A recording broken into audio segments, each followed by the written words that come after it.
لا الہ الا اللہ پڑھ لا الہ الا اللہ۔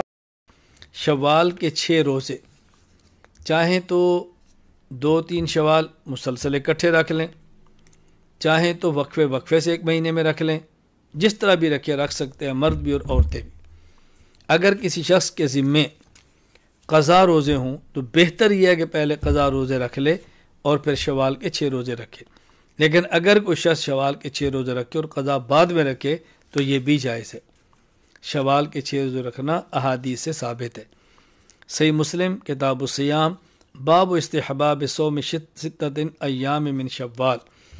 حضرت ابو ایوب انصاری رضی اللہ تعالیٰ عنہ فرماتے ہیں، رسول اکرم صلی اللہ علیہ وسلم فرمایا، من صام رمضان ثم اتبعہ 6 من شوال کان کصیام الدہر۔ جو شخص رمضان کے روزے رکھے پھر اس کے بعد شوال کے 6 روزے رکھے، اس نے گویا زمانے بھر کے روزے رکھنے کا اجر لیا ہے، زمانے بھر کے۔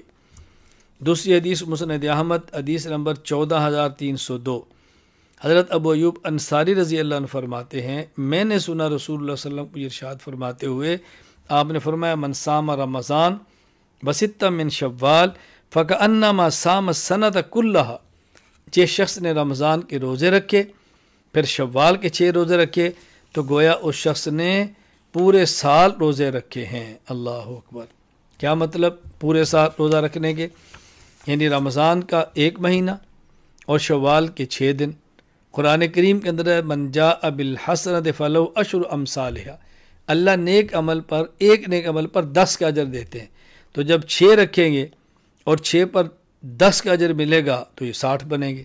1 ماہ رمضان کا ہو گیا اور آگے 2 یہ ہو گئے، تو کل کتنے ہو گئے؟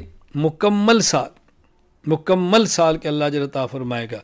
رمضان کے مہینے کا بھی اللہ نے اجر دے دیا، اور شوال کے رکھنے کی وجہ سے اللہ نے 2 سال کا اجر، 2 ماہ کا یہ اجر مل گیا، اور رمضان کا 10 گنا اجر ملا تو پورے سال کا اجر مل گیا۔